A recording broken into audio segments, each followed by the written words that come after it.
Welcome back to the deep dive. Today, we're taking you somewhere truly remote, down into the deep, ocean-crushing pressure, freezing cold, total darkness. It's this vast, mysterious place. It's often said we have better maps of Mars than our own seabed. Exactly. And Yeah. that sets up this paradox we want to explore. Why, in a place with so few resources, so little food, why do the creatures get so incredibly huge? Yeah, why is the deep sea full of giants? That's the core question. Biologists call it deep sea gigantism. Gigantism, okay. And it's basically where the deep sea versions of animals are just orders of magnitude larger than their cousins nearer the surface. And the scale we're talking about is, Oh, well, it's pretty wild, right? yeah, absolutely startling. We're talking about things like crustaceans longer than your forearm, isopods, kind of like giant woodlice the size of a small dog, maybe a French bulldog. Wow. Crabs with leg spans like a small car. And yeah, there's legendary squids big enough to potentially tangle with a school bus. School bus squids. Okay, I like that.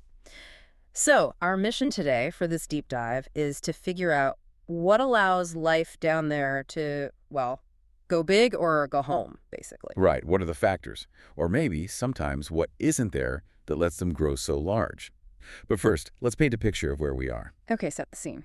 We're mainly talking about the midnight zone. That starts around, say, 1,000 meters down. 1,000 meters. That's like, what, 3 Empire State Buildings stacked underwater? Pretty much, yeah. And sunlight. Completely gone.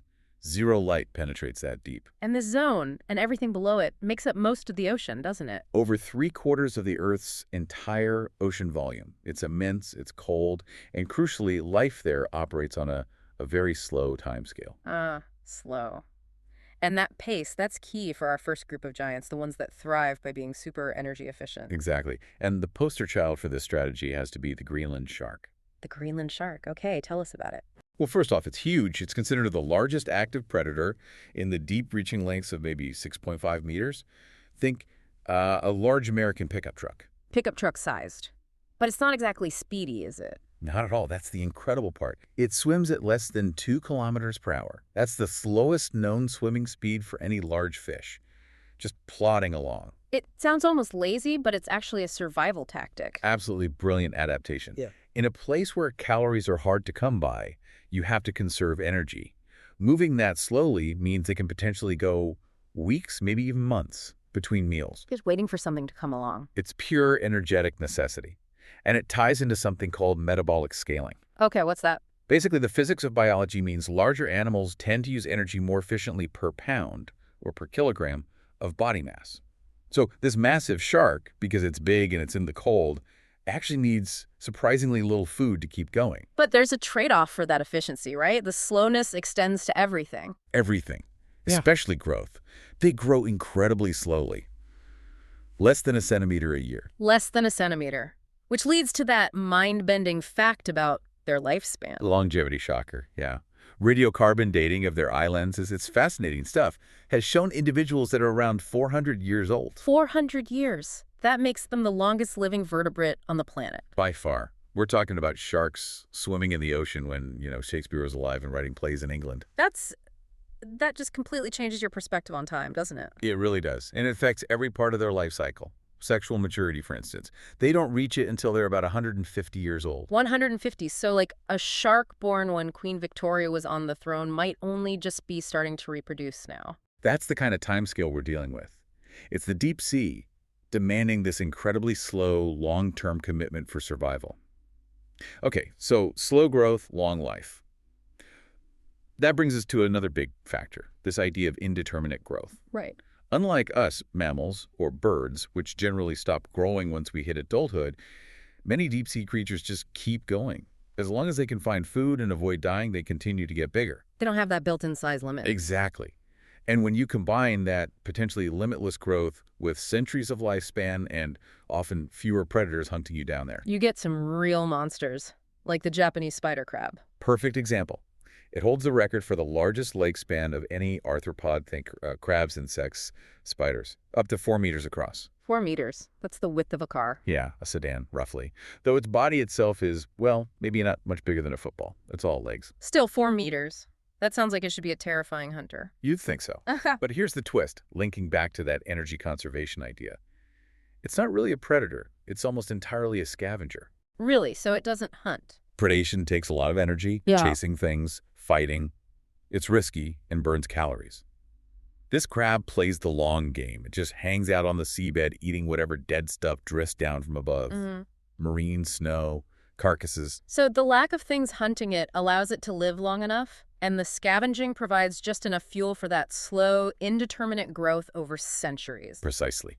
Low predation pressure is huge down there. If nothing's actively trying to eat you and you can live for ages, you have the time and safety to just grow and grow. Making it essentially the world's largest, slowest, leggiest vacuum cleaner. Ah, that's not a bad way to put it.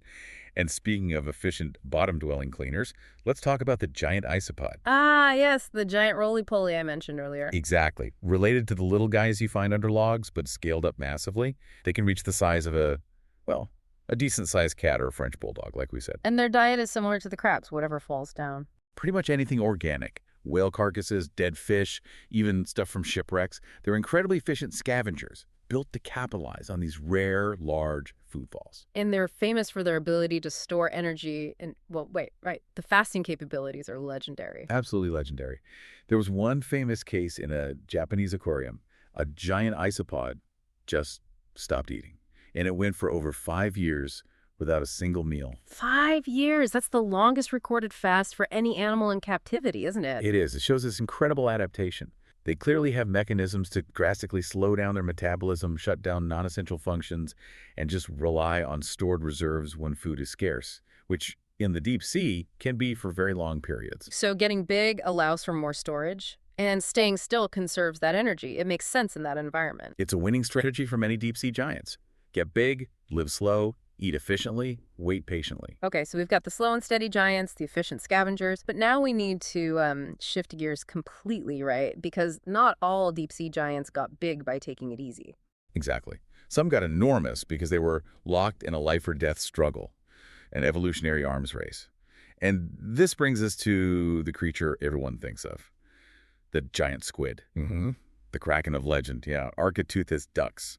And the scale is just immense. Tentacles stretching the length of a school bus, eyes the size of dinner plates, the largest eyes in the animal kingdom. So this wasn't about slow scavenging. What drove this gigantism? Conflict, specifically its relationship with its primary predator, the sperm whale. The sperm whale, the largest toothed predator on Earth. Correct. For possibly millions of years, these two titans have been battling it out in the deep. The sperm whale dives down, hunting the squid, and natural selection pushed the squid to get bigger and bigger. Bigger to fight back or just bigger to be harder to eat? Probably both. Big enough to maybe escape, strong enough to potentially injure the whale, or maybe just large enough to be a less appealing, more difficult meal. And we know this battle happens, even though we've, never actually filmed it properly. What's the evidence? The evidence is literally written on the whales.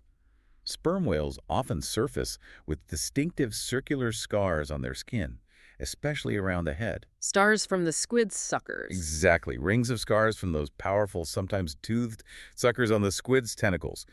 And the other key piece of evidence comes from the whale's stomachs. Finding squid remains. Finding the hard, indigestible beaks of giant squid inside them. Some of these beaks are massive, like the size of a human fist. It's clear evidence of predation on a grand scale. So in this case, the cold, dark environment provided the backdrop. The slow metabolism perhaps helped. But the driving force for gigantism was intense predation pressure. Absolutely. It's a fantastic counterpoint. Gigantism can arise from having almost no predators, like the spider crab, or from facing the biggest predator imaginable, like the squid. Okay, that's fascinating. Now, there's another factor we need to touch on, one that's maybe a bit counterintuitive: oxygen. Now, most people probably assume the deep sea is low on oxygen everywhere, just like it's low on food and light. But that's not entirely true, is it? No. There are definitely oxygen minimum zones, or OMZs, usually in the sort of midwater range, say 200 to 1,000 meters down. In these zones, oxygen is extremely scarce due to lots of decomposition using it up. Okay. But paradoxically, once you get below that zone, deeper into the abyssal plains, oxygen levels often increase again. Increase? But how? There's no photosynthesis down there producing it. It comes from the surface, carried down by global ocean currents. Think of it like a giant conveyor belt. Cold, dense, oxygen-rich water sinks at the poles and slowly flows along the ocean floor, replenishing oxygen in the abyss. Ah, the thermohaline circulation. Exactly. And less biological activity down there means less oxygen is being consumed compared to the OMZs. Plus, cold water holds more dissolved oxygen anyway. And more available oxygen means you can potentially fuel a larger body, right? Precisely. Bigger bodies need more oxygen. And this might explain another group of giants, the so-called supergiant amphipods. Antipods, those are like tiny shrimp-like things usually. Yeah, most amphipods you'd find near the shore are maybe fingernail-sized, if that. But these deep-sea supergiants, found in trenches thousands of meters down, they can grow up to 35 centimeters long. 35 centimeters, that's huge, like a house cat almost. It's an absolutely massive size increase for that type of creature. They live at incredible depths, over 6,000 meters sometimes. So how do they manage it? How do they utilize that available deep sea oxygen to get so big? They seem to have a key physical adaptation. Yeah. Incredibly efficient gills. Their gill structure is specialized to extract the maximum possible oxygen from that cold, oxygenated deep water. So better tools to use the available resource. Essentially, yes. It allows them to support a much larger body size than their shallow water relatives could ever manage, even in oxygen-rich surface waters. It's about efficiency again, but this time oxygen efficiency. Okay, so we've covered slow living, indeterminate growth, predator avoidance, evolutionary arms races, and now oxygen availability. Those seem like the main drivers. Those are the big ones, yeah. But the deep throws up so many weird and wonderful giants. Maybe we could do a quick rapid-fire round of a few others, just to show the diversity. Sure. How about the Dumbo octopus? Named for those ear-like fins on its head. Right. They look cute, but they get pretty big. They can be larger than a person, actually. And those ears aren't ears, they're fins used for propulsion. They let it sort of hover and move with very little effort, again conserving energy like the Greenland shark. Energy conservation keeps coming up. What else? Giant polychaete worms, like the bobbit worm. Oh, I've heard of those. They sound nasty. They can be.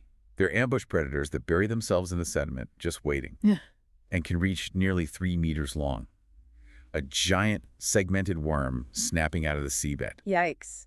Okay, one more. We have to mention siphonophores, things like the Priodubia, often called the longest animals in the world. Longer than a blue whale. Potentially, yes. Colonies have been measured up to 40 meters long. But here's the catch. It's not technically one animal, it's a colony, like coral. Sort of, but much more complex and integrated. It's made up of thousands of tiny, specialized individual units called zooids. They're all genetically identical, cloned from a single original zood, but they differentiate to perform specific tasks. So like some zoods are for swimming, some for catching prey, some for digestion, some for reproduction. Exactly, all linked together, functioning as one enormous drifting superorganism. It's a completely different way to achieve massive size in the deep sea, just mind-bendingly alien. Wow. It really shows that life finds incredible, diverse ways to thrive down there. Okay, so we've seen how these giants exist, but why should we, the average listener up here on the surface, care about giant isopods or 400-year-old sharks? What's the relevance? Well, beyond the sheer wonder of it, studying these extreme adaptations is actually leading to some unexpected practical benefits. Like what? Remember those supergiant amphipods surviving crushing pressures? Scientists studying them have discovered unique molecules in their bodies, molecules that help stabilize their proteins and cells under that extreme stress. Okay, stabilizing molecules. And how does that help us? Well, researchers are exploring if these molecules, or similar ones inspired by them, could help prevent proteins from misfolding and clumping together in human cells. Protein clumping. Isn't that linked to diseases like Alzheimer's? Precisely.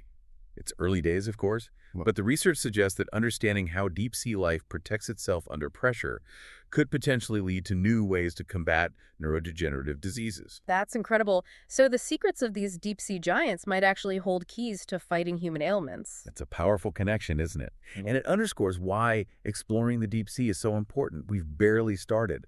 Remember, over 80% of the ocean is still unexplored, unmapped, unobserved. 80%.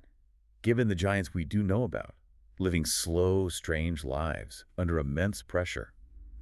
What else is down there? What other colossal forms, what other unique biological solutions are waiting in that vast darkness we can only imagine? It really is staggering. We started this deep dive talking about the challenges, the pressure, the cold, the dark. But it seems the deep abyss doesn't just force life to endure. It forces incredible innovation. extreme efficiency, bizarre adaptations. Gigantism is just one manifestation of that evolutionary pressure cooker. Yeah. It seems the greatest leaps in life's diversity and scale often happen in these extreme environments, the places we understand the least. The deep sea doesn't just breed giants, it forces a kind of biological ingenuity we're only just beginning to appreciate.